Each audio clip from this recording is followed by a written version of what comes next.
Morning, and thank you for joining us this morning for our City Council work session. We'll go ahead and get started. Connie, could you please call the roll? Cheatham. Here. Lurick. Here. Mangum. Here. Mansfield. Here. Marchand. Here. Nichols. Here. Glad. Here. Agenda item number 2 has been pulled from the agenda, so we'll go to agenda item number 3 as Pocatello Arts Council update. Representatives from the Pocatello Arts Council will discuss the committee's goals and projects as well as council's policies and expectations. Good morning, Dale. Good morning. I'm Dale Spencer, current chairman of the Pocatello Arts Council. I'd like to give my thanks to the mayor and city council for this opportunity to serve and enhance Pocatello. As always, I'd like to thank Ann, Connie, and Shawnee for helping me follow the rules. Sometimes I do well, sometimes I don't. But some background on the Arts Council. We believe arts create and unite vibrant cultures. We will foster an inclusive arts community that empowers artists and audiences. And we will strengthen artistic ventures, expression, and community participation throughout the city. We do this through advocacy, grants, networking and promotion, and event sponsorship. Some highlights from fiscal year 23. We transitioned. We have 3 members that left the Arts Council. We picked up 4 more to fill the vacancies. We currently have 2 spaces available. One of our major events was the Empty Bowls fundraiser for the food bank. We raised over $2,000 for the food bank. We spent approximately $600 to pay for supplies.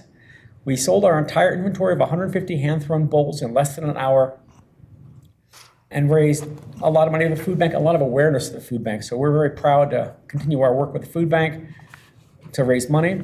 Our other major event is Montana Shakespeare in the Parks. This year was 3 Musketeers and Measure for Measure.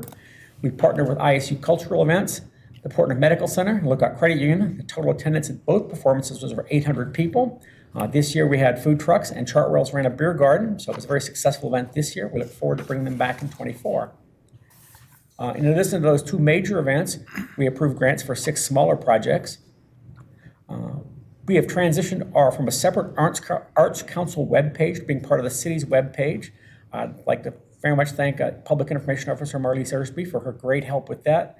That has both broadened the reach of the Arts Council and taken away one of our expenses, so that's been very good. A great concern to the city often is our money, how we're doing with our money. Our original endowment was $100,000 from the Chief Theater insurance settlement, allocated up to $10,000 per year. Any unused funds get returned to the endowment. For fiscal year 23, of the initial $10,000, we returned $759. That's the greatest amount of monetary support we've been able to provide for the local arts community. And there's still approximately $50,000 left from the original endowment. We believe Pocatello deserves more art, and the arts deserve more Pocatello. And if you have any questions, we've got to take them. Questions for Dale? I think that the distribution of nearly $10,000 is amazing news. Obviously, that endowment is not unlimited. Have you begun the process of trying to secure other funding sources and other endowments? Okay, excellent. We're limited in how much we can do because of our endowment. We're limited to, we can't do much more than talk about it, look at options, which we've started those discussions. Great. Okay. Other questions? I'll just make a comment and thank you for all the work that you're doing in the community. And I love the Empty Bowls event, and it's just for such a good cause. So thanks for everything. Yeah. I'd like to echo the thank you for everything that you're doing with the Arts Council. I think arts is a big portion of developing creativity in people, especially our youth. Are there any projects that you're working on to target youth or to even partner with the school district? At the moment, we don't have any, but we frequently, about 1 request a year from one of the schools to bring in a visiting artist to support a program. We average about 1 per year, and our current one we have right now is we have a request from ISU to do a garden, an art garden in the quad. We approved that earlier this summer, and they just postponed it, so we're not sure where that is right now. But when the schools ask, we generally support the schools, whatever they need, whatever we can provide. Thank you. Other questions? Dell, thank you very much. Please take back to the committee how much we appreciate what they do. We appreciate it. Thank you. Again, we all are supporters of the arts. We really appreciate the city supporting the arts, so we can do this together. Yep. Thank you very much. Thank you.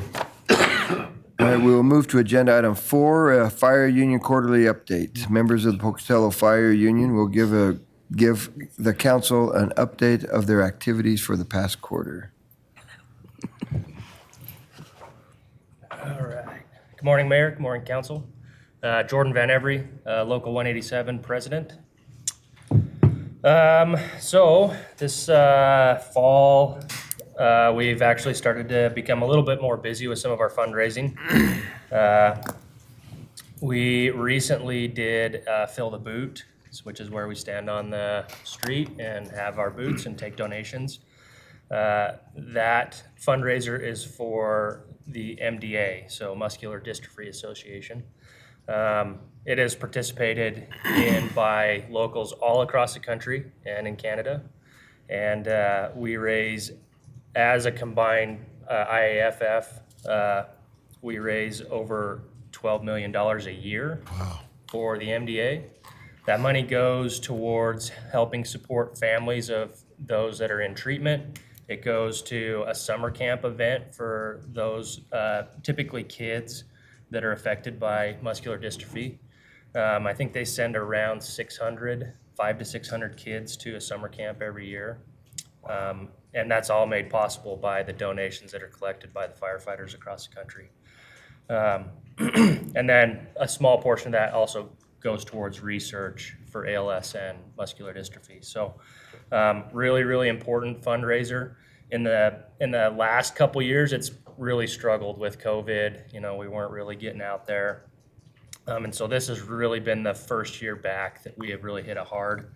And as a local, as the firefighters of Pocatello, we raised $11,278 in one day. So we had one intersection, and then we had people at Albertsons collecting donations there, and people across the community were really, really generous this year, as they are every year. That's about on par with what we raise every year that we do it. So we're really grateful that we were able to get out there and do that and raise some money for a good cause. So I have a couple guys that are going to take it over next year. I did it this year to kind of kick things off. I have a couple guys that have volunteered to do it next year, and so hopefully we can hit it harder next year and get even more money to go towards that good cause. Jordan, can you remind us what intersections you are at? So we were initially we were going to do like Olympus and At Pocatello Creek? Pocatello Creek. Yeah. And I didn't quite feel like that was a real great decision on my part. So we actually just moved people to Albertsons, which was really good. It's across from the station. So that worked out good. And then we did El Rancho and Highline. Highline. Yep. And that one is really successful. It's been a good intersection for us in the past. So I feel like we did a good job with that, and everybody was safe. We all had our vests on and made it a good event. So Awesome. another thing that we recently did, and what we do in October, is we design a T-shirt, and the local will buy the T-shirts, and then we'll go to an event that Portneuf Medical Center holds, the Break for Breakfast event, and it's raising awareness for breast cancer. It's and we use it as a fundraiser.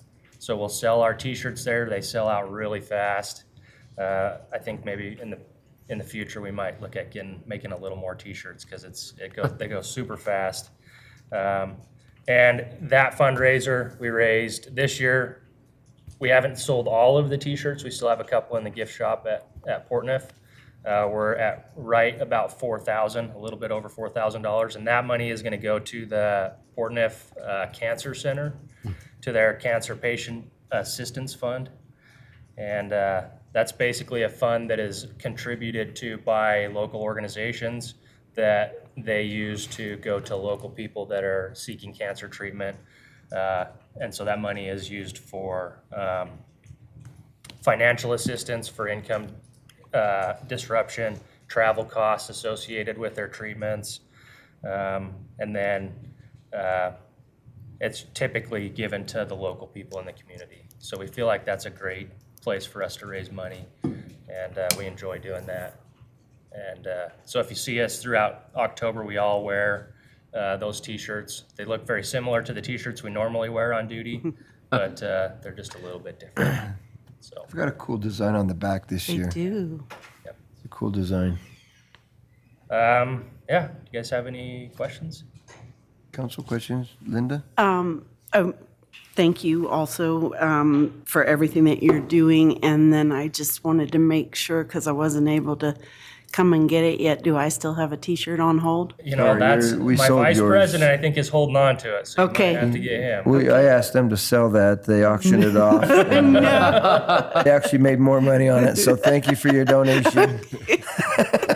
I was going to wear it today, and then I realized I still didn't get it You don't yet, have it? so- If I know Adam, he probably has it for me. Okay, I'll check with him. But thank you for all of this work. And it's really good to see these fundraisers that have been so successful to come back, because I know there were a couple of years where it was really Yeah, it's been tough. tough, yeah. So thanks for what you do. When do you do the stair climb? So let's see. That will be, I think it'll be March? in the spring. Oh, that's a Usually spring the stair event. climb event is like around the 10th of March. Okay. So the fundraising will be a little month before It's that. fun or to so. see him do that in Fred Meyer's. That's a fun one. It's a good one too. So, That one. Jordan, thank you. You do a lot of really good things for our community. So thank you you, very guys. much for everything you do. Yep. We'll move to agenda item 5, personnel policy handbook updates. Human Resources Department staff will be in attendance to present a proposed changes to the existing discipline policy of the Personnel Policy Handbook. A full handbook adoption will be presented to the council at a future regular council meeting. Good morning, Heather Buchanan, Human Resources Director. I have 3 slides. So, you've seen the handbook in now, I think, July, August, and October. We took it in pieces rather than big chunks for everyone's sanity. We're down to the final things that we would like to make changes to in the handbook, and one of those is something completely new. We currently do not have a prescription medication policy. This policy is kind of a stopgap of something we're missing that we didn't really realize. We do have standards with drug testing and items that cannot be utilized through federal requirements through our transit and CDL drivers. However, if we have someone on a prescription medication that impacts their ability to do their job, right now, we don't have any formalized process to help that employee be safe at work. So what we're looking to do is add a policy that if you are on a medication that affects your ability to operate certain equipment, hours of the day, that sort of thing, environment in which you can work, we just want to let the employee know you will go through the ADA process, and we're leaving it very vague because ADA is dependent upon the person going through the process, what their needs are and what their doctor has submitted as needs.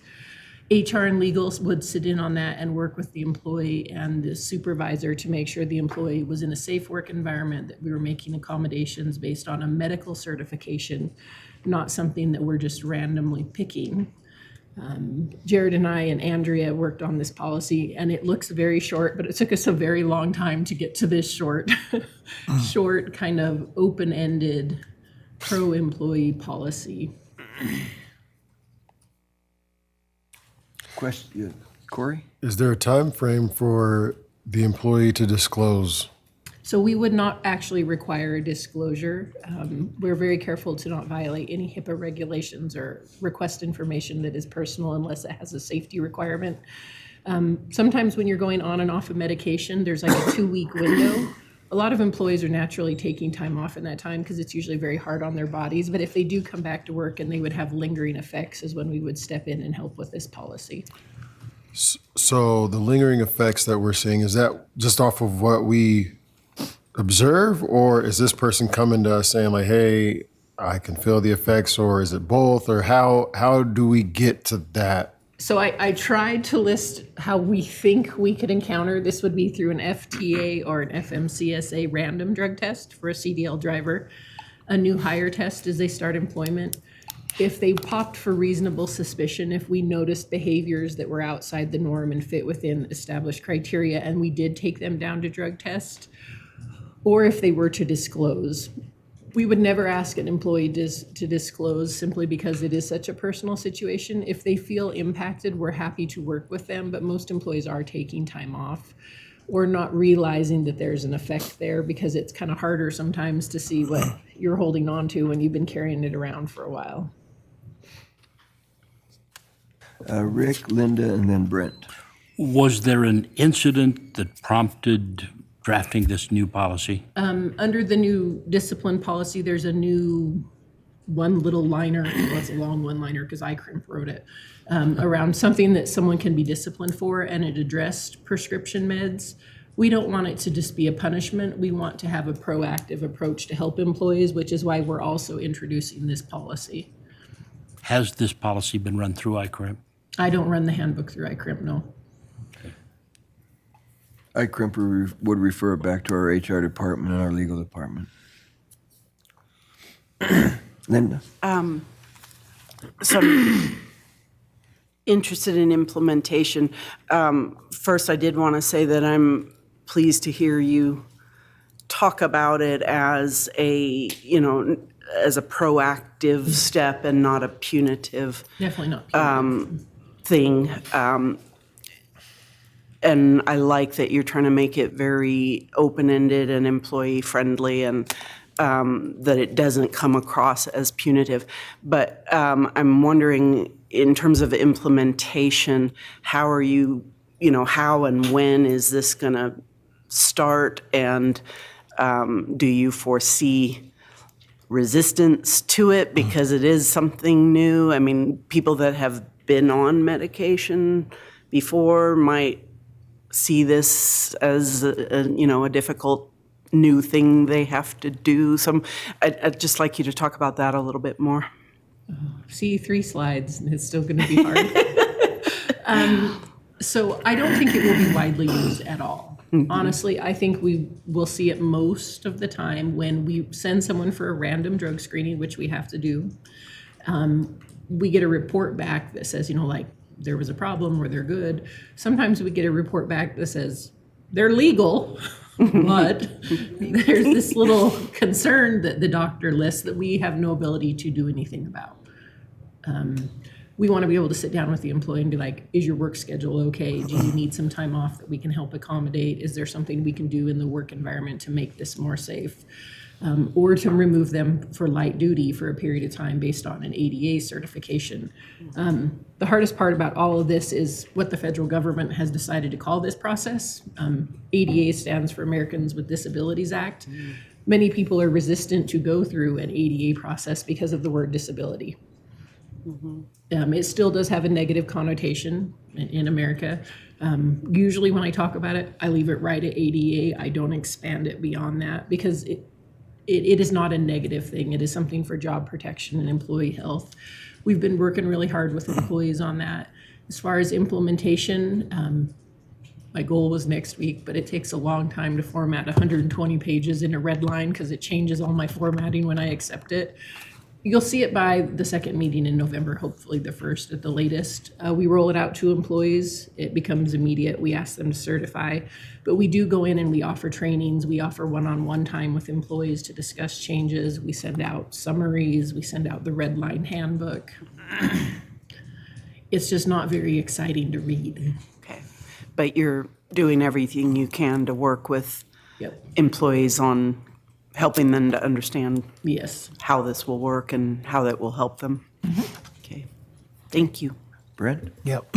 So tell me how this works. Say like somebody hurts their back, they're mostly healed up. They come back to work and they say, hey, I need to take this painkiller occasionally here. I probably shouldn't be out operating, equipment. What do we do? Do we reassign them to another duty, or how does that work? Well, I'm going to give you a very HR director answer to start with. Was it an on-the-job injury or a personal injury? Does it matter? It does. How we help handle those things, it does matter.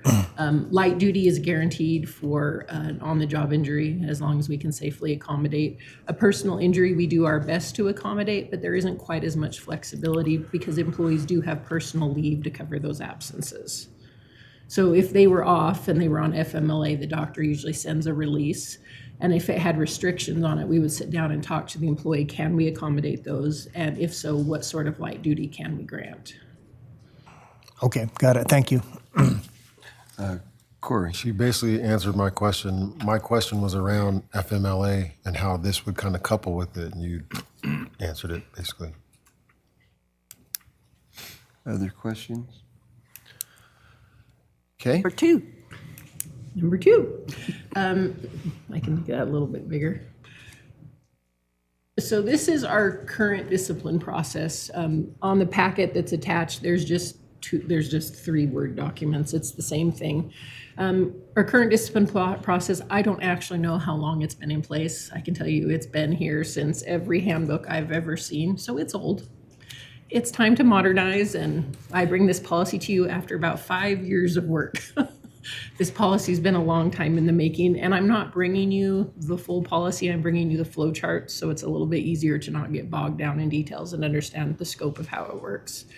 Currently, our discipline process, the little box down in the corner, those are considered coaching items that we use for employees, and those will carry over to the new process. They can be used at any time during discipline. It's called discipline right now. Mandatory EAP, training, restricted travel, a performance improvement plan, a clarification of expectations, and then any other items that are non-monetary. So I'm going to start talking about things with fiscal impact and without fiscal impact to an employee. Currently, you would start with coaching. You would go to a documented verbal, which I know sounds counterintuitive because it is written down. And then you would have a written reprimand. From there, you would move into a formalized due process hearing. A due process hearing, we serve the employee a letter, we provide them information about why we're going to due process and what policy violations we're looking at. We then go through the hearing, and there can basically be 6 actions coming out. There's no action. It would just, we had the meeting, we decided there was no discipline warranted. We would move on to a verbal reprimand, which can also be done before due process, a written reprimand. The things that can only come out of due process is a suspension, which means time without pay from the city and no accruals on their sick leave and vacation for that pay period. A demotion, which means we would change their job. They would move down a pay grade or pay grades into a different position, which means less money for the employee and less responsibilities. And lastly is termination of employment. The only item out of due process that there's any sort of second option on is termination. If an employee is terminated, they can go to a post-termination hearing. We don't terminate very often. In the 7+ years I've been here, we have had 3 people request the post-termination hearing and 1 follow through on it. So that's the current process. Any questions on that one? Corey? So this current process, it's based off of 1, 2, 3. The 4th occurrence is what brings us to due process? Or Any singular action can skip. You don't have to go through every level. There are certain things which will basically automatically trigger a due process. Okay, so the new process, which the poor department heads in this room have had to hear about 47 times and sit through many presentations to make sure I understand how to explain this. We're splitting the functions of what we used to consider discipline. We would now like to have 2 sections. The first would be called feedback and corrective action. So that is anything that would happen before due process that is not considered discipline.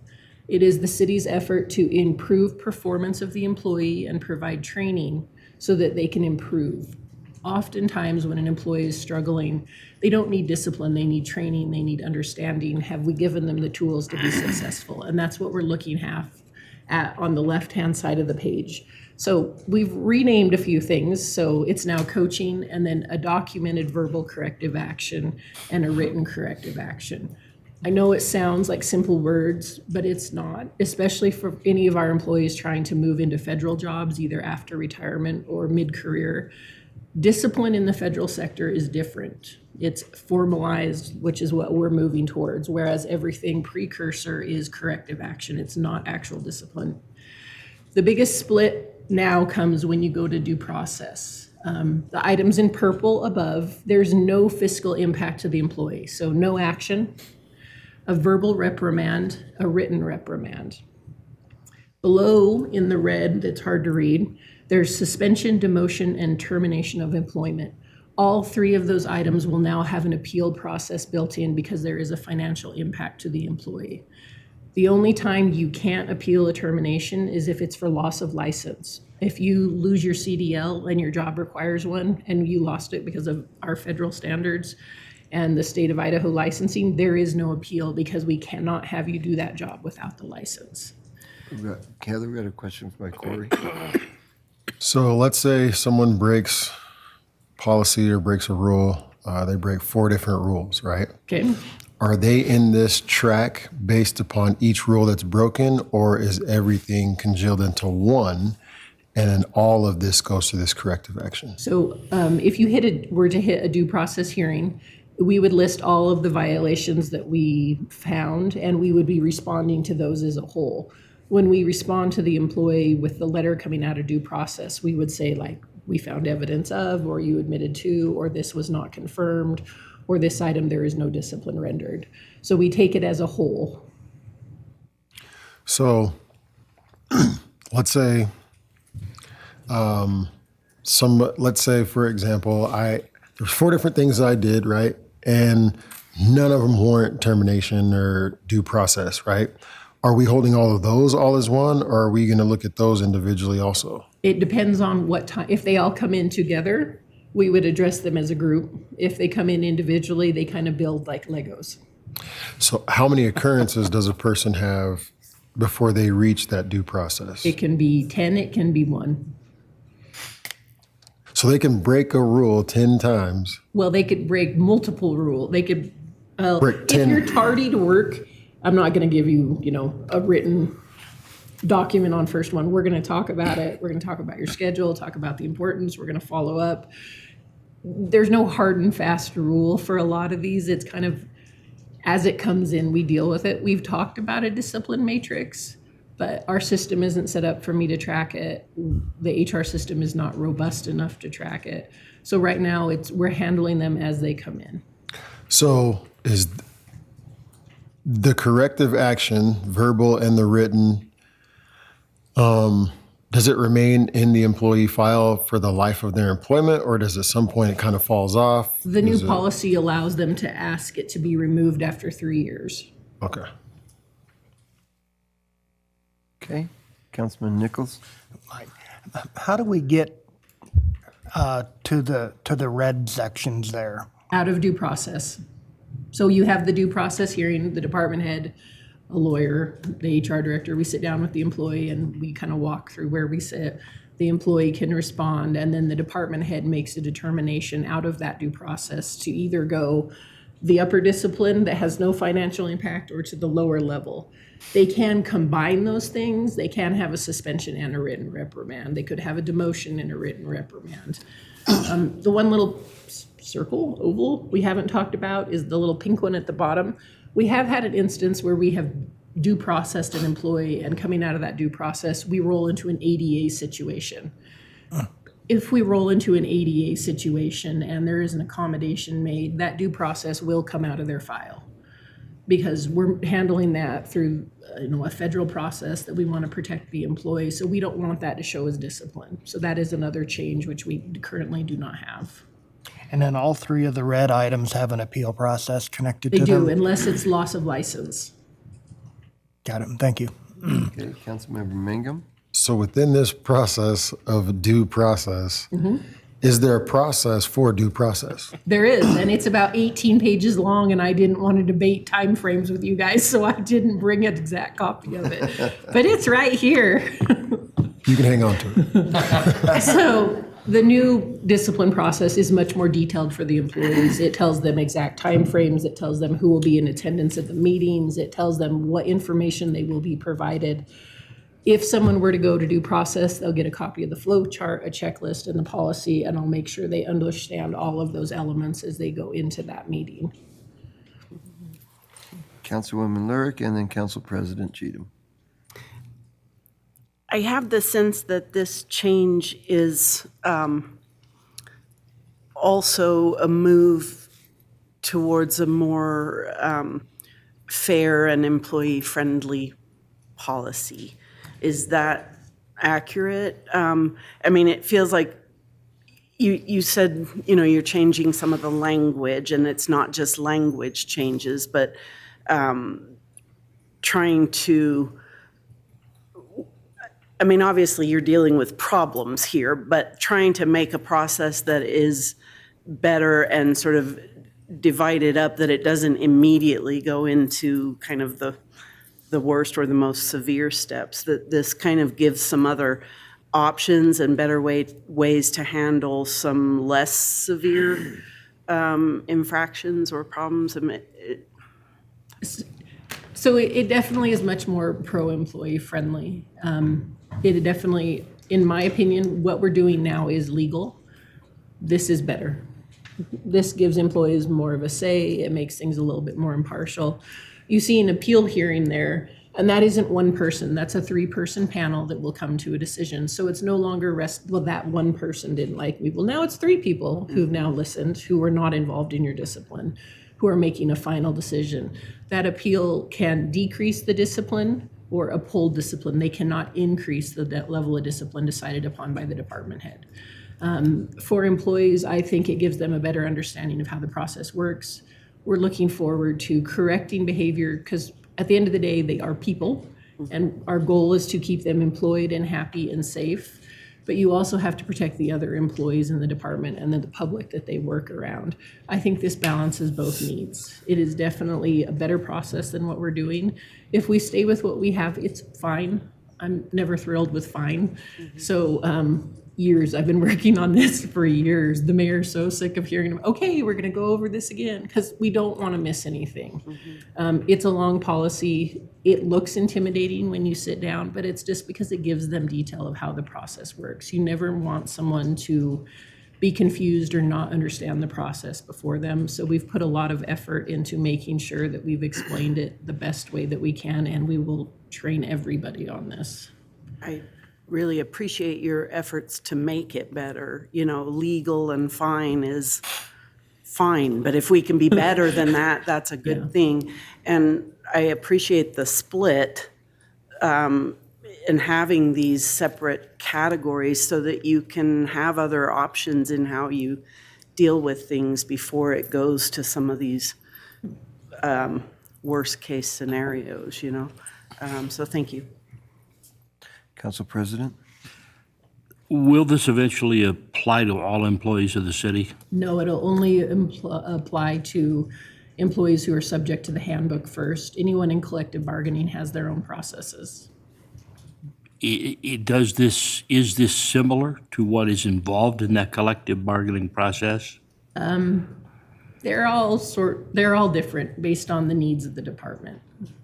There are similarities, and then there are some very big differences. There's no way for me to employ a singular discipline process or corrective action process that applies to all 3 groups. Police and fire are kind of paramilitary organizations. They're based on a hierarchy structure. You don't have that with general employees. Ours is a little bit more loosey-goosey. It's not a rank advancement. We don't have that rank advancement that they do. They have operating procedures that are outside the scope of what I look at, so I don't always know what is in those. So they have to be the experts at their discipline processes. Will there be any attempt to incorporate some of these things as we head into collective bargaining? I don't know. Discipline is housed within SOG for fire and within the operating procedures for police. I'm sure it's something we will discuss. I don't know how the unions would feel about this change of process. Thank you. Typically, the unions do a pretty good job holding their own and with their processes, and so I would jump over the ledge and say this probably would not become a negotiating piece for either side, because they really do a pretty good job. I think for the most part, they do a better job than we do as the general employees in holding their people. So. I disagree, because general employees aren't involved in these processes, whereas union members are. So it is a very different structure. Both of them do have an appeal process built in, which is something we're trying to build in. So that is the biggest difference. They have built-in appeals right now, and we do not, except for termination. Okay, we disagree. Corey? So, on that same thought, No, do the unions refer to you and give you information, like if someone's terminated or if someone goes through any of their steps, do they communicate to you and say, hey, this, sadly, why I'm not in charge of their discipline, I am in the middle of it. I help with those processes. I help with investigations, but but police and fire kind of handle a lot of their own. Jared and I are involved pretty much at every level of serious discipline. So they are very much complying with legal standards that we have, and there's no question of problem there. so when is this expected to roll out, if approved? Best case scenario, see it next week on the agenda. It depends. It depends on how fast I can get it all cleaned up. I've offered to department heads to start coming in as early as next week to answer any questions. The latest you would see it is your second meeting in November, and then we will have employees certified to the handbook through the employee navigator system. Can we have legal counsel? And I don't want to know it. I don't want to know it depends either. It depends. It depends on how you ask the question, Corey. I know, I'm trying to formulate it in my mind. His new word, it's contingent. Doesn't Yes. like that, doesn't he? Jared Johnson, city attorney. So upon your review of this, does it seem like it pretty adequately covers the city from any kind of repercussion sending a person through corrective action? Because, sometimes you send someone through corrective action and now it's like, I got a suit against the city for upsetting me. As mentioned before, the policy that we have now is legal. It's a good policy. I do think this is better for a lot of reasons, and included in that list of reasons is that it gives the employees those steps, those defined results, and I think it will, generally speaking, you can't prevent all lawsuits, but generally speaking, a more thorough process usually negates possible litigation down the road. So yeah, I'm very much in favor of this new process. Thank you. Other questions, council? I got another one, actually. Are there any policies that, in the handbook, that it says if you break this policy, you go straight to this, due process? Straight to jail? Go straight to jail. You do not pass go. Thank you for that, Mr. Jill.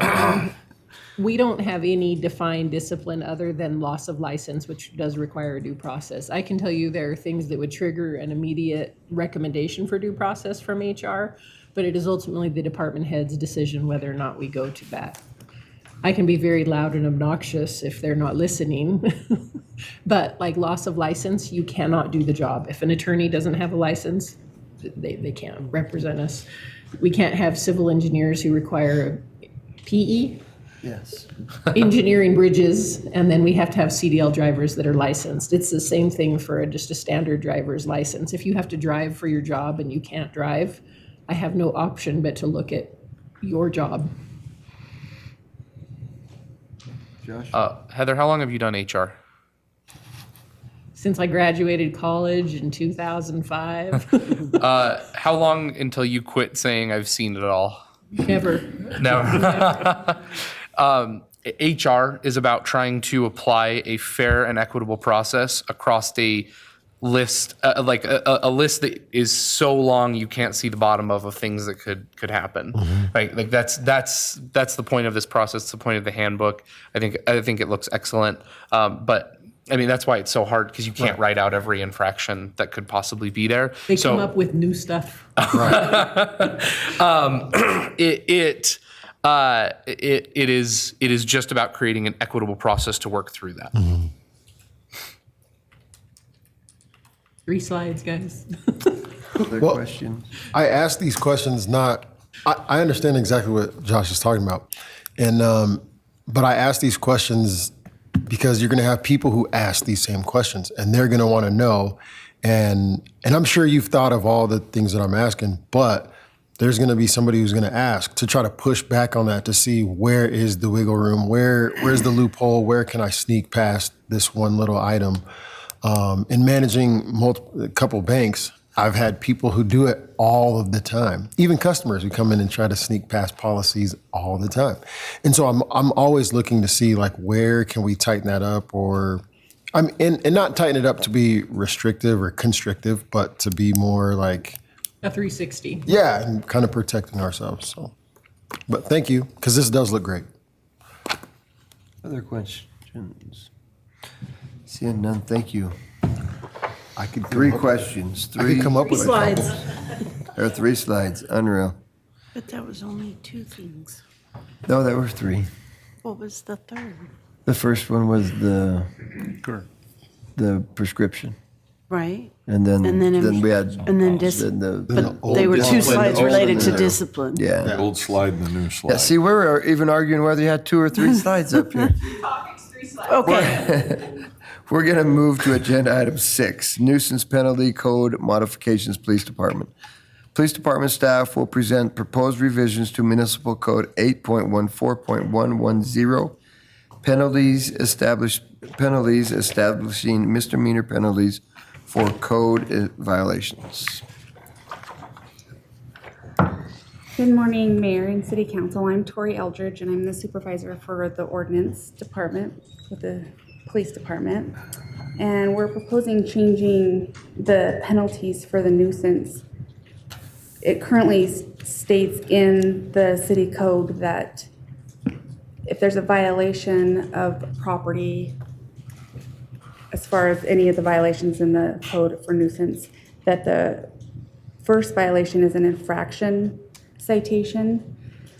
And once that is found as a guilty charge, then they can move on to the second one. And that also has to be a guilty charge. And then it can go to a misdemeanor citation. The problem that we're having is people are avoiding our officers that are trying to serve the first infraction citation. And so we don't have any, if we can't serve that first citation, then we have nowhere else to go. And from my understanding, it used to be the first citation was a misdemeanor. So if we are unable to serve the misdemeanor citation, we can issue a warrant. We have more, I guess, teeth to say, okay, you have to come into compliance with city code, or you'll be issued a misdemeanor citation, instead of trying to chase people down to serve the first. Tori, we have a question. Councilmember Nichols. Could you explain the definition of nuisance and what we're talking about here on how these penalties apply to what Right. issues? So a nuisance would be any violation as far as like people's yards, if they're not maintaining their yards, if there's garbage in their yard, weeds. We've had numerous calls of weeds. If their vehicles aren't on a prepared surface, that's a nuisance. It's mostly to deal with property. So code enforcement on properties mostly? And so when we get the complaints, we'll go out, officers will go out, take pictures, contact the property owner, and explain to them the violations of what needs to be corrected. And then they have 2 weeks to correct and start showing progress depending upon how bad the violations are. Thank you. Council President Cheatham. So this does not refer to things like barking dogs and loud music? No. No, this is more property that we're trying to bring people into compliance with city codes. Councilmember Marchand. In regards to this, I think this is the right way to go. Number one, it's tough on people, but if you want to clean stuff up, we're not getting it done right now, and they're overworked as it is. And if we're going to spend our time knocking on doors and trying to chase people to serve them a citation that really doesn't do anything, you write an infraction for a traffic misdemeanor and they don't show up, or a infraction for a traffic violation, they don't show up, they suspend their license. Here, they don't do anything. So misdemeanor charge is a misdemeanor charge. If you don't want it, clean your yard up. Josh? Does this also apply to commercial properties? Yes. One of I've heard multiple people who issue kind of complaints about property owners who aren't residents. They're out-of-state residents and getting a hold of them because of code violations. Does this help correct that problem? Or is that not as much? If the problem is serving them, because we have to serve that specific person Okay. out of state, and then we would issue a warrant, but if they don't show up for court, if they don't ever come back here, then that makes it difficult. Okay. But we don't have to serve them to get a warrant, correct? If we can't find them, we can get a warrant And on the misdemeanor end. I think 5 properties now that the owners are just avoiding us. And so we can't do anything, and they're not correcting the violations. Councilmember Nichols? But in that scenario, we would have the ability to abate it, correct, and then charge the owner? Yeah, it's a long process to abate the property. And so also these people are capable of cleaning up their yard. So if there's more of a penalty, then, and for the most part, they do. If we go out and talk to them and explain to them what the violations are and what needs to be done to correct it, a lot of people are more than willing to do that. No, I meant if somebody was intentionally from out of state avoiding us.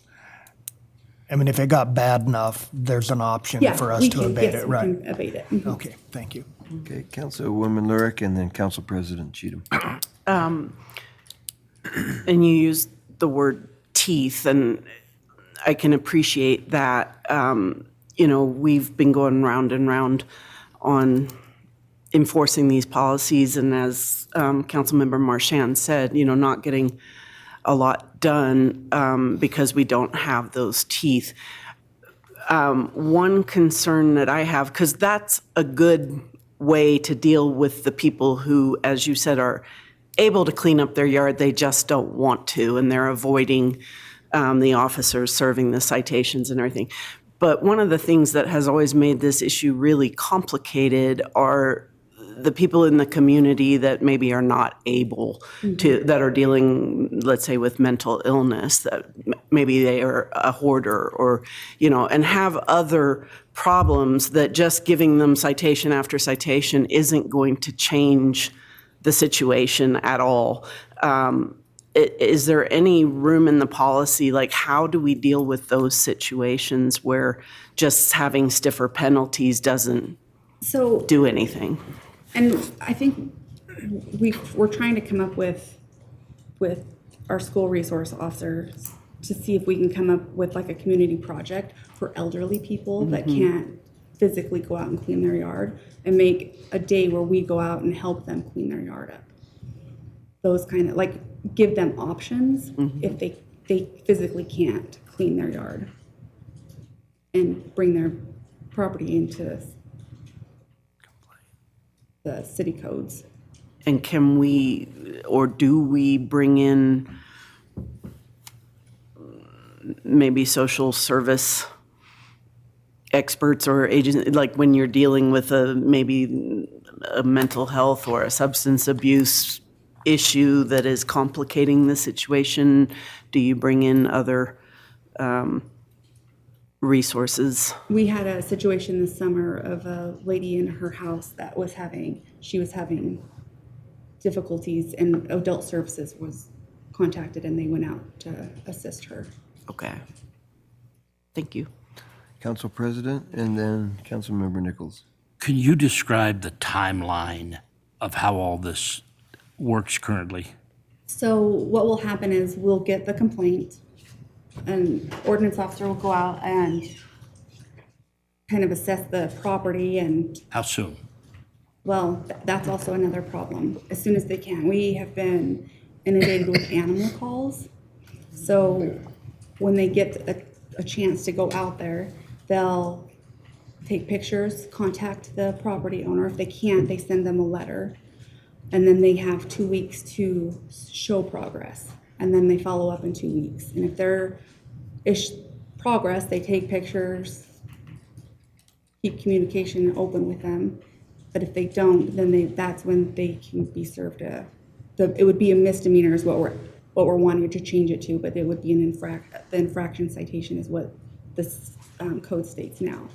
So do those two-week periods you just mentioned, do those overlap or are those consecutive? Consecutive. Like if they show progress, then they'll go back out in 2 more weeks. But if they don't show progress, then action that's when they starts would then? that's when we can issue them a misdemeanor citation. Okay, thank you. Okay. Councilmember Marchand. 2 weeks too long? It depends upon what the situation is. Some of them need a lot longer than 2 weeks. But if they're showing progress, then as long as they're showing progress and maybe. I mean, is 2 weeks too long to wait?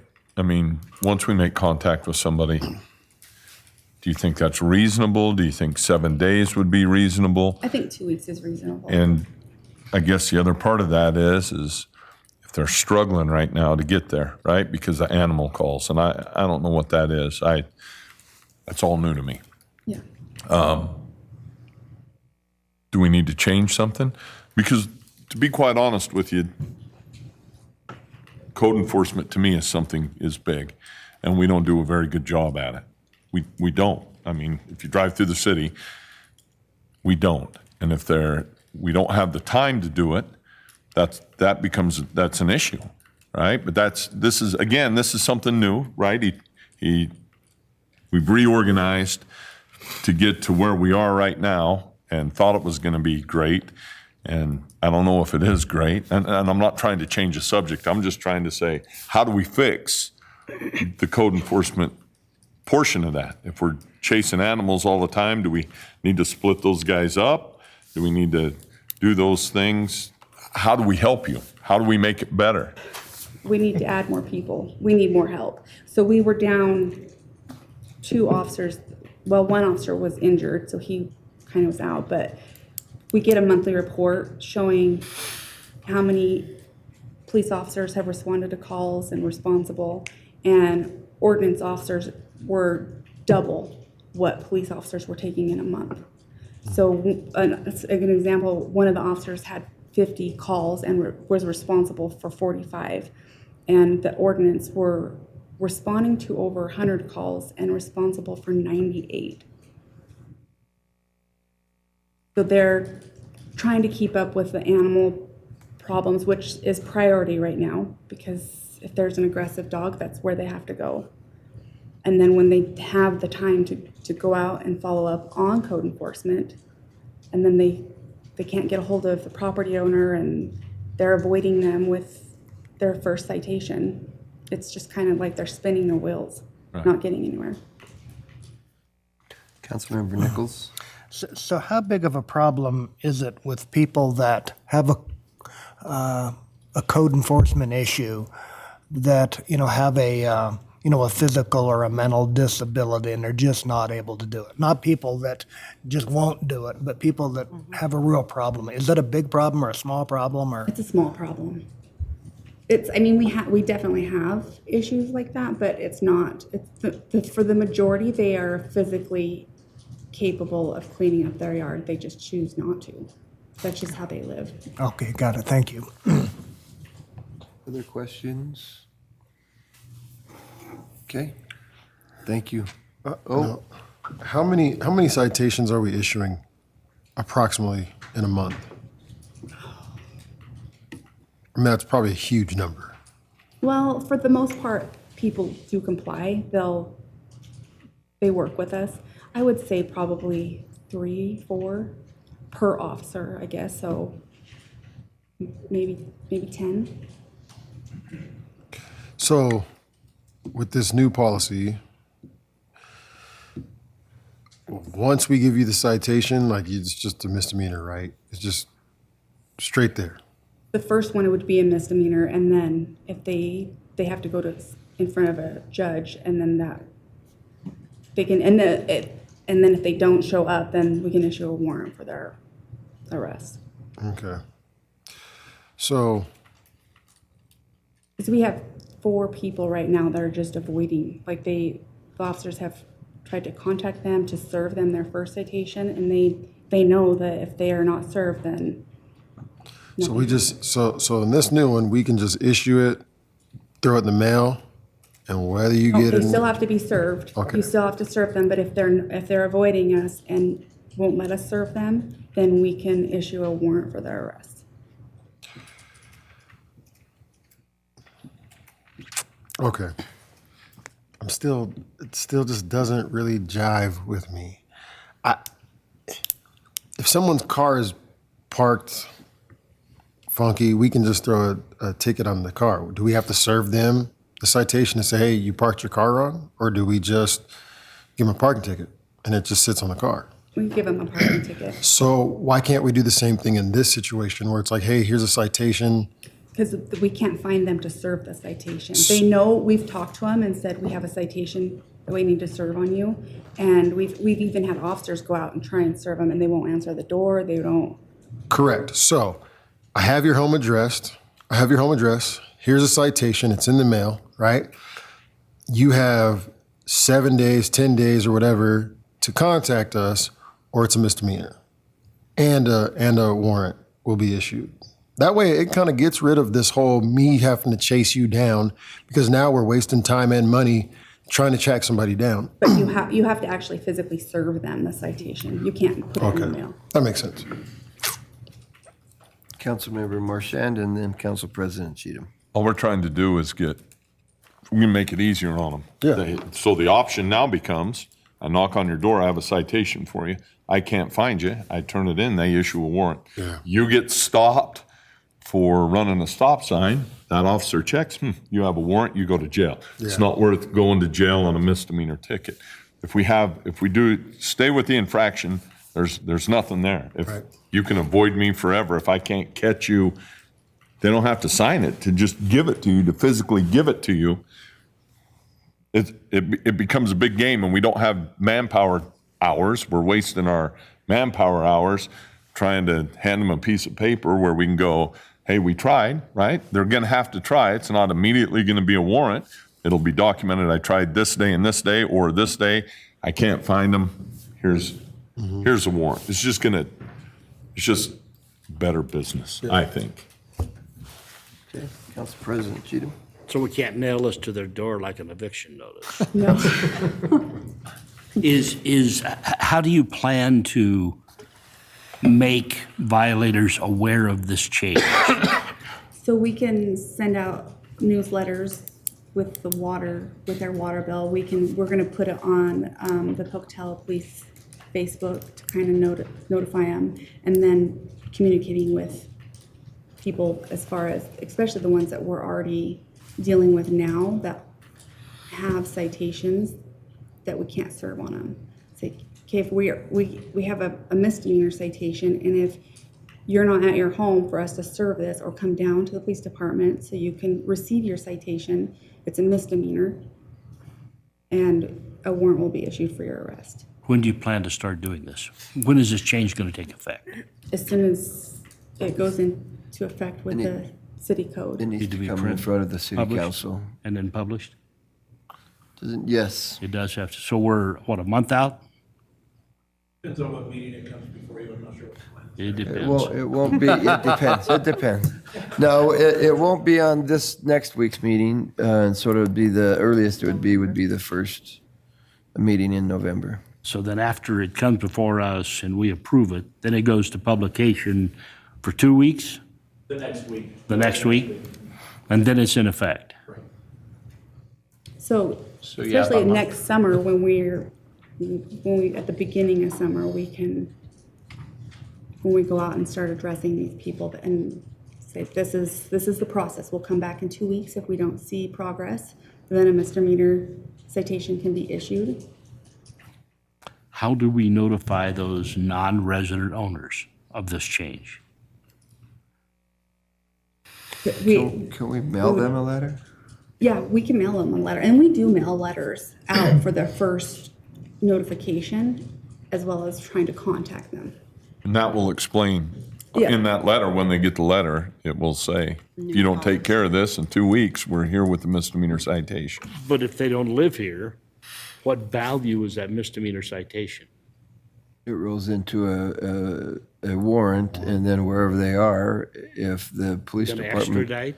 No, but if they come to Pocatello and get stopped, they spend a minute in the bucket. What if they never come to Pocatello? Well, then it's no different than what we're doing with the Right. infractions, I guess. And we're in the same boat either way with those things. Could this be an instance where we use the license plate identification to find people?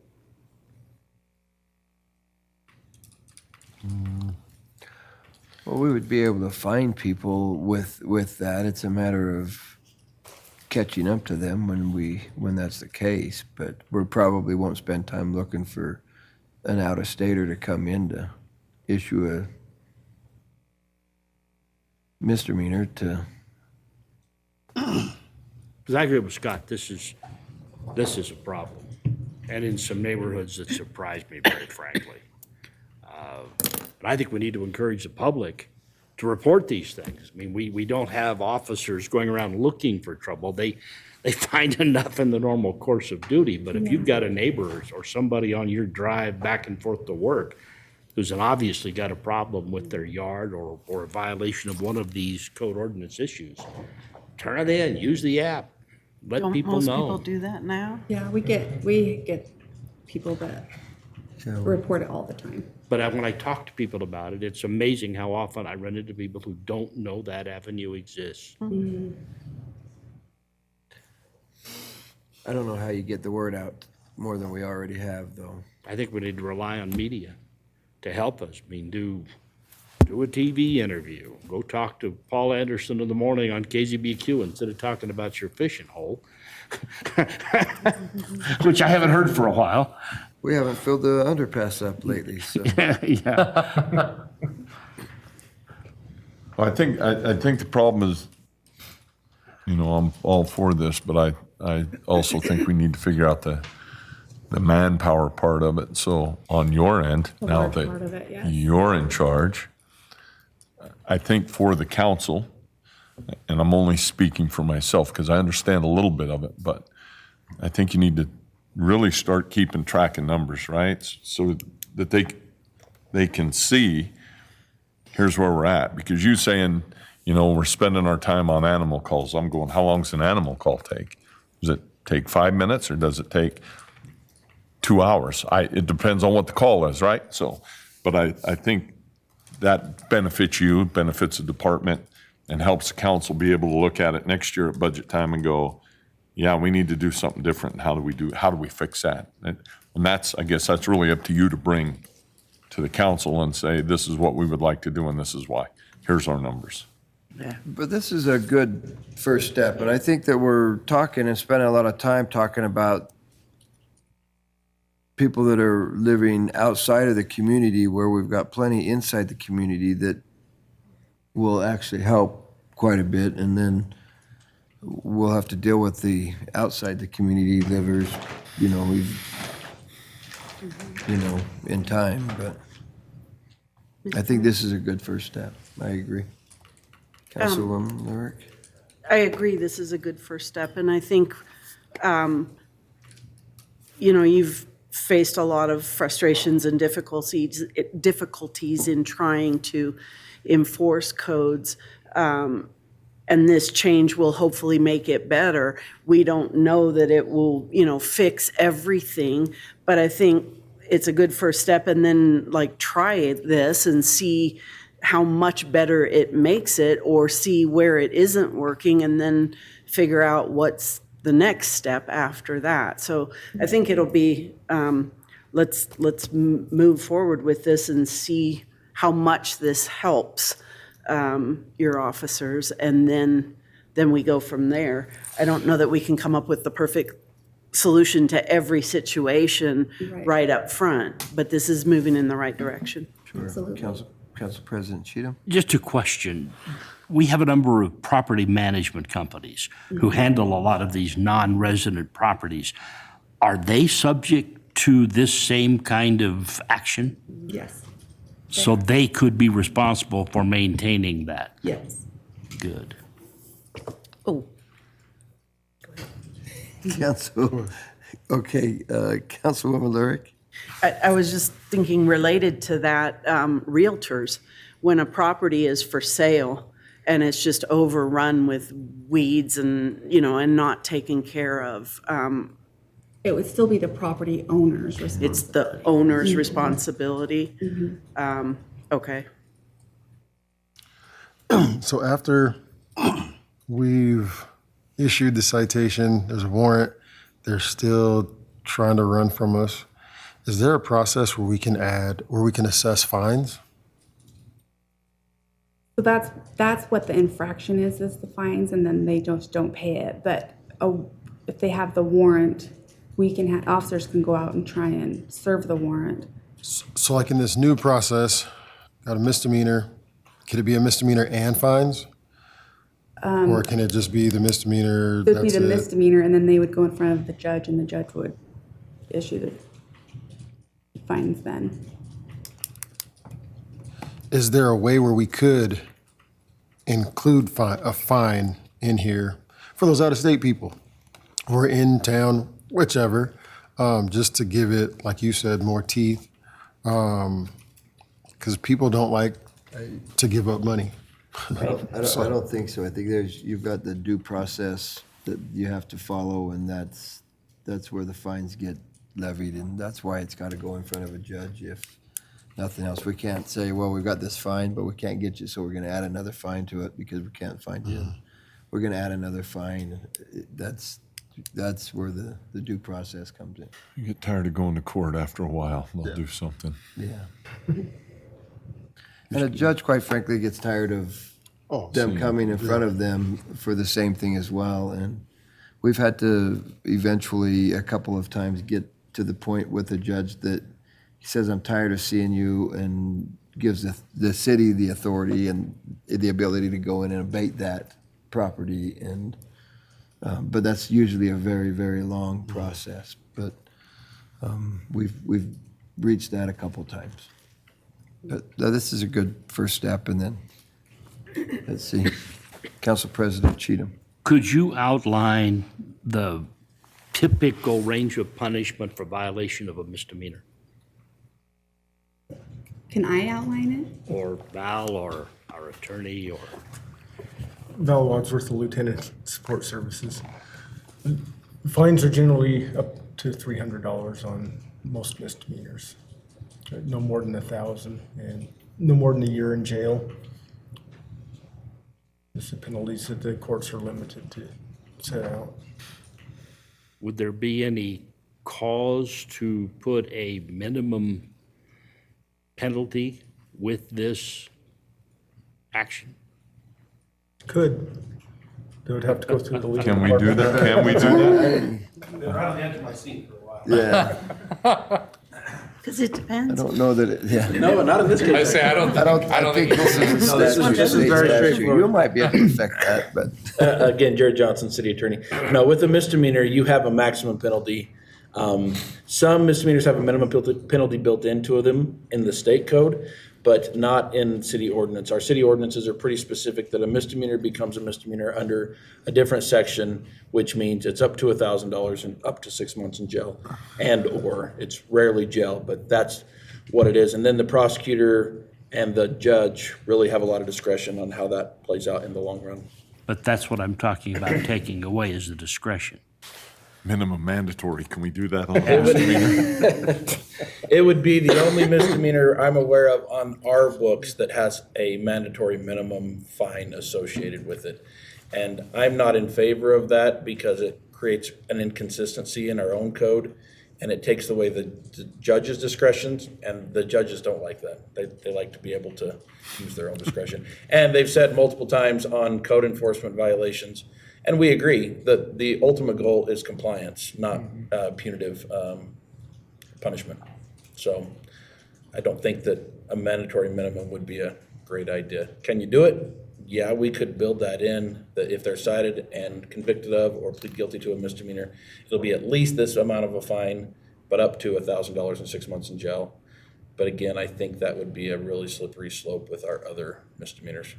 But couldn't we specify this particular misdemeanor and avoid entangling other charges as misdemeanors in the same minimum penalty?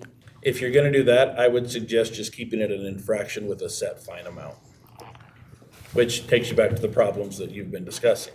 Not the inability to get a warrant and to have them served through that process.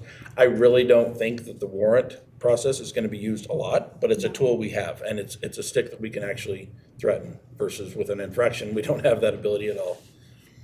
But to me, if there was a minimum penalty and people knew that, to me, it would have some weight before we'd have to go to the warrant process. Maybe. I think the penalty is up to $1,000. The other thing we have, and hasn't been discussed, is the very next subsection of this violation, or this penalty section is B, which says every day is a new violation. And so that's another tool in our toolbox to say, if this isn't taken care of by X date, every day you could be technically cited with a new misdemeanor. I like that. The fines are usually not $1,000, but there's always court costs. There's always money that comes out of their pocket one way or the other. Unless And it's dismissed. Right. Dismissed.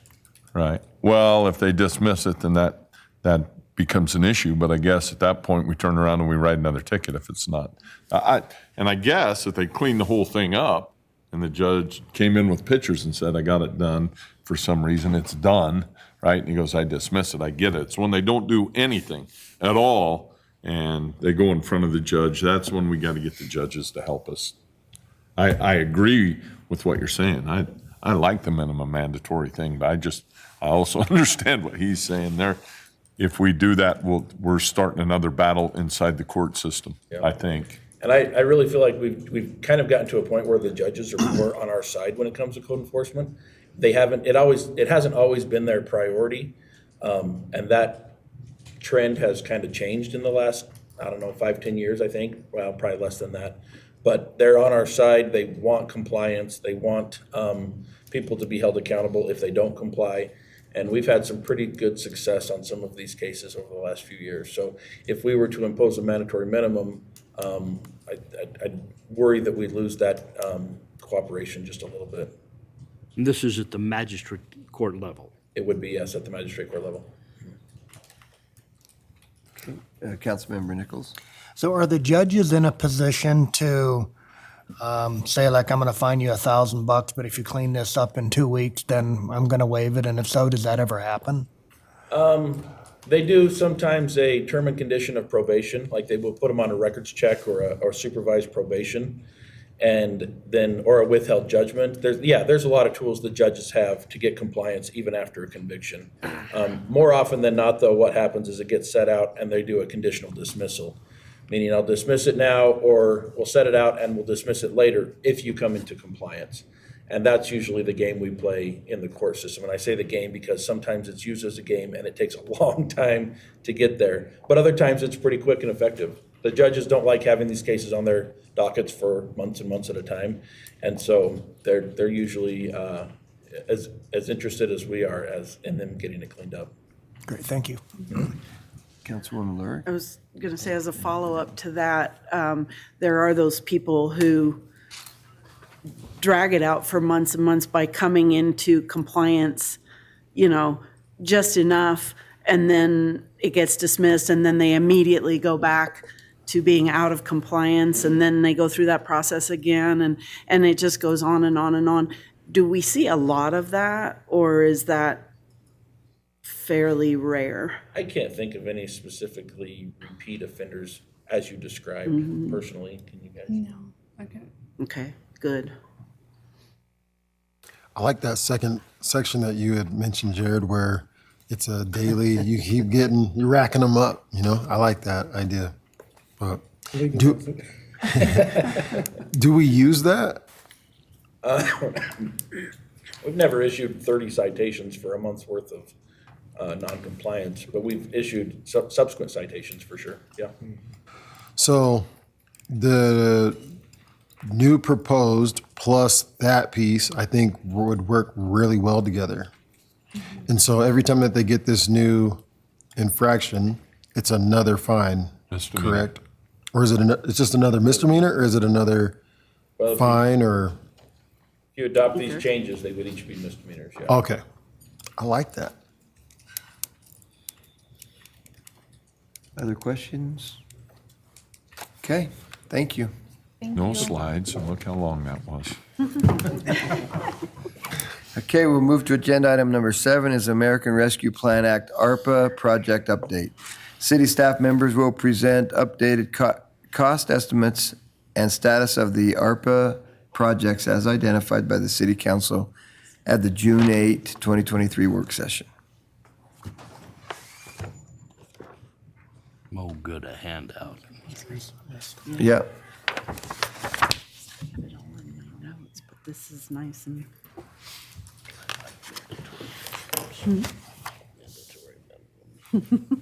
Pass those all the way down and I'll get you one here. Bill's gonna come up again. It is. Thanks, sir.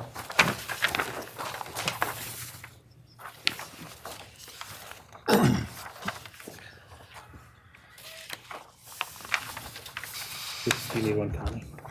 Oh, I've got an extra one right here. Yep. I need that back. Thanks. Okay, thank you. Jeff Mansfield, Public Works Director and City Engineer. Thank you, Mayor and Council, for having me back today. The mayor has asked me to come before you and give you a updated presentation on our ARPA projects and funding. So, as I mentioned, this is the 6th presentation, and there's the dates for the previous presentations that we've done.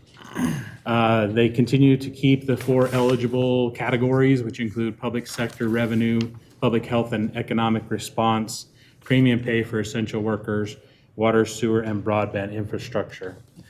Also recently, on September 20, 2023, they published a interim final rule, which included 3 additional eligible uses for the ARPA funds. And these include emergency relief from natural disasters, surface transportation projects, and community development or Title I type projects. So just barely came out. What does interim final mean? Yeah, great. It's a government term. Welcome to the federal government. So if you look back here, you got your 2022 final rule, but then they come out with a 23 interim final rule. So, yeah. So they're basically, essentially it means they're still looking or accepting comments and guidance and things like that on it. So, the deadlines remain the same for the majority of these. The funding must be obligated by the end of 2024, and then the funding must be spent by the end of 2026. However, they did put a stipulation in there for the community development and surface transportation projects that those must be expended by September 30 of 2026. Why? Great question. Just to make it more complicated, I guess. So this is the list of approved projects that we discussed on June 8th, 2023 with the projects, the amounts. And if you'll recall, we have a total amount of $10,700,496 available. And with that list, we were over budget by $219,904. So I know this is kind of small and kind of hard to read up on the overhead, so that's why I've given you all a larger copy of this. I'll go down through each of these projects, and then we'll kind of discuss where we're at with the status. As far as the number 1 project, the premium pay, that one is complete. Ended up being, so I've got several categories here. I've got the budgeted front funds from June of 2023. I've got updated costs based on completion costs or additional estimates that we've got, or just different things that we've been able to tighten up those cost estimates a little bit. Then we've got an excess or deficit column, which shows either we've got some extra money there or we're short some money, and then what we've expended to date. And then I've got a status category there at the end. So the premium pay, we ended up with an excess on that of $2,400, and that project is complete. Well number 2, we've gotten some additional cost estimates on that, and we've come up with an excess of $156,900 on that one. And to, Jeff, we got a question. Josh? Go ahead and finish what you were saying with the well. I have a question about that So one. with that one, we've expended to date, 303,729. Justin was telling me just a few minutes ago that we did have another invoice come in. And so that's probably closer to 320, 325 on that one. But basically that well has been drilled. We're working on the design and we're hoping to complete the construction of that well fall of 2024. Copy and paste my question for all of those that have excess or excesses primarily, or I guess deficits as well. Well number 2, we've only expended $300,000. That's 1/6 of what the updated cost estimate is. Are we intending on keeping the excess monies remaining in there in case of change orders, increased costs, unforeseen costs? So on that particular project, it does include some contingency in that estimate. Oh, okay. So, yeah. So that one, like, we're pretty confident we have $156,000 extra. Yeah, I mean, it hasn't gone out for bid yet. It's Sure. still got to go out for bid. So, Okay. I mean, it still could vary somewhat. Okay. But that's the best number we have at this Okay, point. thanks. So.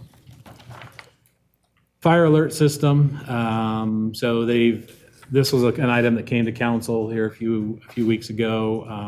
Current updated costs on that are for $576,242. So that gives us an excess of $23,758. To date on that, we've expended $125,000. So that'll include the fire alert system plus the first 2 years of support and updates for that system. So that contract has been signed, and Chief O'Hearn has told me that that's going to be about 6 months to get that installed. I guess my question is for the chief, because I'm not sure here. Did the county agree to reimburse us some money on this also? Through the contract or through? Ryan Ahern, Fire Chief. I'm on their agenda for next Tuesday for their work session. As part of the FY24 budget bill, they did include funding in their capital budget that would account for this, but I have not received approval that they will dedicate that funding to this project. So I guess my next question is, and I can't remember, it was like 200,000 or something like that, right? So if they reimburse that $200,000 to us, does that come back into ARPA money? It's coming from the county. Will that be an ARPA surplus, or does that go somewhere else? I think we'd put it back in the ARPA. Well, I would hope so, but I guess that was my question. to do that. Okay. All right, thank you. You're welcome. Yeah, if you'll notice, I have a little, you don't see it on there, but up on the Excel spreadsheet, I've got a little red tab on the corner of that one, and that is indicating that we're anticipating getting $200,000 from the county on that one as well. Pickleball, so the revised estimate on that is $400,000, so we've got an excess of $100,000. They've expended to date $9,757, and that one is under construction and will be finalized spring of 2024. Finance software, that one is $600,000. So they've made the initial first payment on that in FY23, but that came from Fund 78. No payments have been made from the ARPA funding yet. That'll be made in FY24. So. So was it the intent, though, ultimately to pay for all of that financing software out of ARPA? A portion of the software will be paid for out of ARPA. I think the total is around $800,000, and $600,000 of that will come from the ARPA funding. Rick? can we reimburse Fund 78 from ARPA funds since it's the same project? We'd have to look at that and see whether that would be classified as supplanting. We don't want to supplant with this money. And so where it's already been kind of obligated, I'd be leery to do that. Okay. Because there are some pretty stringent supplanting rules on this funding. Okay. So just to your question, Brent, Eugene Hill with the Finance Department of the city. The total cost of the project was $838,000 approximately. And out of the Fund 78, we took $208,000, which is spent, is for budgeted for fiscal year 23. And most of that has been spent, probably $150,000 in fiscal year 23 for it, and the balance will be fiscal year 24 and 25 on the ARPA funds. Okay, thank you. Okay, other questions? Okay, thank you. Brooklyn's Playground, they've done some updated estimates on that and come up with an excess of $121,000 on that. And they anticipate bringing that to council on the 19th of October. And they estimate a May 24 completion on that one. Mr. Mayor, Yes. what exactly is this included at Brooklyn's Playground? Is this a new surface or is this the water? I'll let Ann talk about that. Okay. one. I believe it's the surface. I'm Butler Parks and Recreation Director. That quote is solely for the turf at Brooklyn's Playground. Brooklyn's Buddies does have some excess dollars, and we went out and met with them. And we're gonna put that money back into the playground equipment and some things that need fixed. Okay. Okay, thank you, Ann. Thank you. Ross Park slide. So the slide estimates have come in more than what we anticipated on that. So the current estimate on that is about 1.4 million. I've got down here as 1.26 because it does not include the $140,000 donation that we got. And so we do have a deficit on that of about $260,000. And the goal on that is to have that constructed in the summer of 2024. Stormwater project, so this is, we're still at $1 million on that. We're working on a design for the First Street project. But just to let you know that we've applied for a Protect grant of $2.3 million. We came and presented that to you with a 20% match. We should hear back on that match in January of 2024. So if we get that match, our match amount would be about $400,000. And then we could utilize some of the additional stormwater money for a project out at Constitution Park to do some other stormwater projects there. Cemetery Roads is still at $1 million. They're anticipating spring of 2024 completion. Streets will be the ones doing that paving, and parks will be busy through the winter trimming up the trees so we can get the equipment in there to do the paving.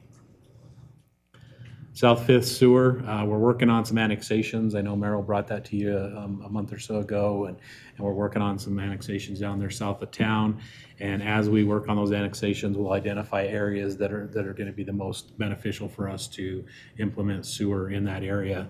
And then we're also trying to identify potential projects that will give us the biggest bang for the buck out there. So that one's still a work in progress.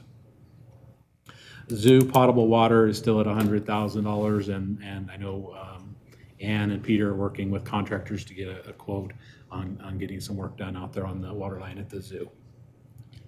Real property is still at $500,000. We've met with some various groups, and we're working on trying to identify some potential sites. And then we're working with Sagebrush Step Land Trust, and they're going to help us to try to start talking to some landowners and start looking at different potential projects for that. Grant matching. So we've applied for a number of grants that ARPA could be used to cover a portion or the entire match for the project. The Water Smart request was for $1.635 million with a $545,000 match. We should hear back on that one in December. The CFI is for the charging stations and Rainy Park upgrades. That request was for $3.9 million with a $975,000 match. We should also hear back from that one in December 2023. And we have the ITD Highline expansion request for $10 million with a match of $2.33 million. And we're hoping to hear back from that one this month. So once we hear back on some of those grants, then we can figure out which ones we want to utilize the ARPA funds for. Mr. Mayor? Yes. Didn't we hear about that at the last Manic Transportation meeting? We did, but I don't think the final decisions came out. But the Highline expansion request sounded like it was not going to happen, that it didn't match or meet the point system that they had. But that final should be coming out in the next month, I think. But we probably won't see that one there, but the other two, I think we still have a shot at. Yeah, okay. And then we had set aside $200,000 for mental health, and I know Christine's been working pretty hard on this. She has worked on drafting up a grant application. They reviewed the first draft and the application criteria, and this application will be posted in January so that the funds can be obligated in spring of 2024. Okay. So, as I mentioned, we originally had a deficit of 200, if you look at the bottom where it says shortfall, we originally had a deficit of $219,904. And with these updated costs and the estimated excess / deficits, we're now at a shortfall of $75,846. So good news, we're moving in the right direction. So. Yeah. I was just wondering if it does look like we're not getting that grant, would we still have enough for the matches on the other grants and then be able to cover that 75,000 out of what we wouldn't use on that Highline expansion? Yeah, I mean, if you look at the other two grants, you're looking at about 1.5 million for the other two grants. And then also, like I say, we are anticipating that we'll get $200,000 back from the county on the fire alert system. And so that would more than cover that $75,000. So we can easily cover that. Good, thank you. Rick. What's the current deadline, timeline on ARPA? It seems like it's changed over the last couple of years. Could you review that for me? I guess I don't understand what you mean. When we have to have commitments, money spent, obligations. Okay, yeah, so that's stayed the same. They have to be obligated by the end of 2024. Okay. And then the funding has to be spent by the end of 2026, unless you choose to use one for a community development and surface transportation project. Those have to be expended by September 30th of 26. So when we say obligated, and I go back up to these projects that we aren't ready to bid, we don't have final estimates on, is setting money aside considered an obligation even though we don't know exactly how much we're gonna spend? No, an obligation means like some kind of a contract or a commitment that really obligates and dedicates that money for that particular project. So is our timetable okay? Yeah, we still have a year and 2 months. We have 14 months basically to get it obligated. So, Okay. yeah, if you look at this, I ran these numbers the other day. So right now we've spent 12% of our money is what we've expended to date. And then if you look at the top 5 projects, that accounts for 42% of our total ARPA funding. So my question is say these all come back and we still have $1 million there. Do we need another project so we're not sending $1 million back? Yeah, I mean, we could come up with a project pretty easily that we could get under contract. I'm sure of that. And Especially with the new stuff. I've had the privilege of spending a couple days in a car with Ann and Christine, and believe me, they've spent it. I know that. And Ann keeps trying to get more and more and more, and so if we're not careful, the rest of the $10 million will go to Ann, and so. But instead of just like coming up with new things, can we go back to our original list and consider some of the things that we cut? No, Ann says. Ann says no. There's a number of things that Ann is in desperate need of in the park system, and so those keep coming up. But I'm sure that we would have a discussion of where that money can go and be spent. Yeah, the great thing about these categories, so like with the public sector revenues, if you'll recall, the first $10 million it can basically be used for anything that city business is used for, based on the lost revenue type category without having to go through and identify each and every specific item. So, yeah. Okay, Council President Cheatham and then Councilmember Nichols. Mr. Mayor, as I've driven around the city over the last few days, and we spent some time just driving around and looking at things, the problem the city has with dead trees, with what's happened this last year, is very obvious. The ones on Yellowstone that have been removed, they certainly look better gone than they did standing there dead. We're losing them in the golf courses, Ross Park. Could mature tree planting be included in these funds? Didn't we have a grant? We have a grant, Like $1 million grant. Yeah. Isn't that That what it was, includes all of Christine? that. Wasn't that $1 million? Because we got a lot of missing trees. yeah, Christine's got a lot of money for those missing trees too. Christine Howe, Grants Manager. We did just receive $1 million grant for, through the USDA for tree work. Part of that is to do a tree inventory and tree asset management plan. So we'll be able to identify, future trees that need to be trimmed, removed, replanted. That grant takes place over 5 years. So if you did want to do something more immediate and add some funding to that program, I would recommend waiting until that tree inventory is complete, or adding it to the existing parks budget that has the maintenance funds, very minimal maintenance funds for it, just because of what we're planning to do with the $1 million for that grant. The cost of trees, that's not going to go very far. Mature trees are really expensive to do something with. There isn't even anybody in town that plants mature trees. Only tree planters in Idaho Falls who can actually dig up roots and dig up a ball and put a tree with ball back in place. I had a little experience that with Portland Valley Partners, and I hate to see us wait. Those stumps look better than the dead trees did, but the whole thing would look better if those stumps were removed and new trees replaced. And I know that Parks and Rec a couple of years ago took a whole bunch of trees out of the Highland Golf Course. There were a bunch of dead trees out there, and they removed them, but it's my understanding we never did get around to getting them replaced yet. That's my opinion, they don't need to be. I was saying, I don't think Well, Highland needs any If you'd stop hitting them, they'd last longer. That's exactly right.